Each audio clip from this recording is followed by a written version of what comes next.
یعقوب علیہ السلام ایک دن مدینے سے گزر رہے تھے تو ایک شخص جس کا نام تھا سوا، تو وہ گھوڑا لیے جا رہا تھا، حضور کو پسند آ گیا، اس سے کہا کہ یہ بیچتے ہو؟ اس نے کہا بیچتا ہوں۔ کتنے کا؟ اتنے کا۔ کہا کہ رکو میں اس کی قیمت لے کے آیا اور تمہیں دیتا ہوں۔ کسی نے اس کو رکے ہوئے دیکھا تو پوچھا یہاں کیوں کھڑے ہو؟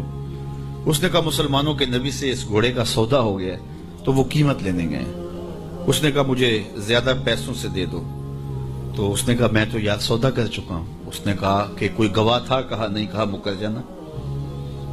اس کو پیسوں کی لالچ آ گئی، اس نے کہا ٹھیک ہے حضور، اتنے میں قیمت لے کے پہنچ گئے۔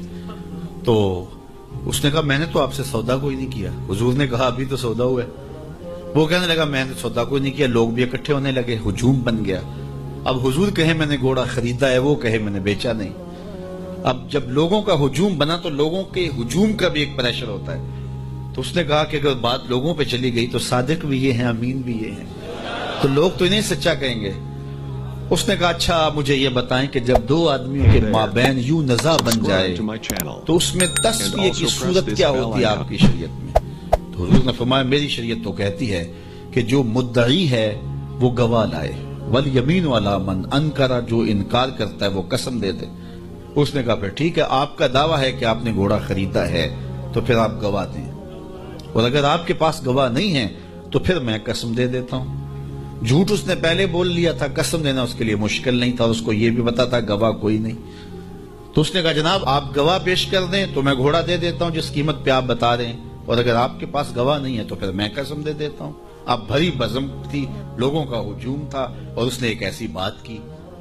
قبل اس سے کہ کچھ دیر گزرتی، حضرت حذیفہ بن یمان الانصاری رضی اللہ تعالیٰ عنہ آگے بڑھے اور کہا کہ گواہی مانگتا ہے؟ اس نے کہا جی میں گواہی مانگتا ہوں۔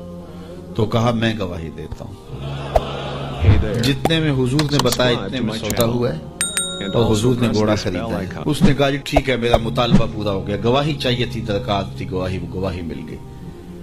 تو اس نے گھوڑا دے دیا اور قیمت اس نے لے لی۔ قیمت اس نے اپنی مرضی کی گھوڑے کے مطابق ہی لی تھی، وہ تو زیادہ پیسوں کے لالچ میں مکرا تھا۔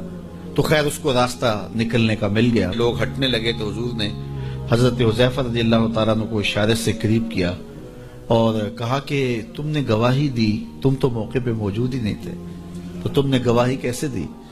تو حضرت حذیفہ رضی اللہ تعالیٰ عنہ نے کہا حضور گھوڑا کیا ہے، آپ کے کہنے پہ تو ہم نے رب کی گواہی دے دی، ہم نے رب کو دیکھا تھا، آپ نے کہا نہ ہے تو ہم نے مان لیا، تو یہ گھوڑا کیا ہوتا ہے؟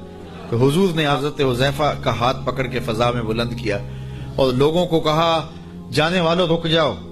لوگ ٹھہر گئے۔ کہا کسی عدالت کچہری میں گواہ کی ضرورت ہو تو میری شریعت 2 گواہ مانگتی ہے، لیکن جہاں میرا خزیمہ ہوگا، ہاں حذیفہ نہیں، خزیمہ بن ثابت انصاری، جہاں میرا خزیمہ ہوگا وہاں ایک ہی گواہی 2 کے قائم مقام ہوگا۔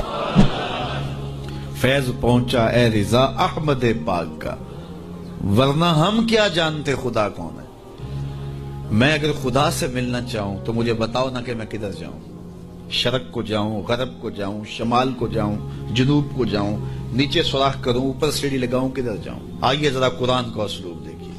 وَإِذَا سَأَلَكَ عِبَادِي أَنِّي فَإِنِّي قَرِيبٌ، حبیب میرے بندے تیرے پاس آ کے میرا پوچھتے ہیں، بندے میرے ہیں، مجھے ڈھونڈتے ڈھونڈتے تیرے پاس آ گئے اور تیرے پاس آ کے پھر میرا پوچھنے لگے۔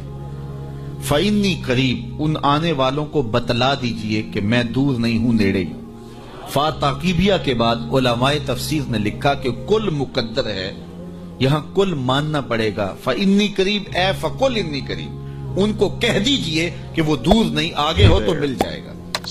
یہ ہے ترجمہ کل کے مقدر ماننے سے۔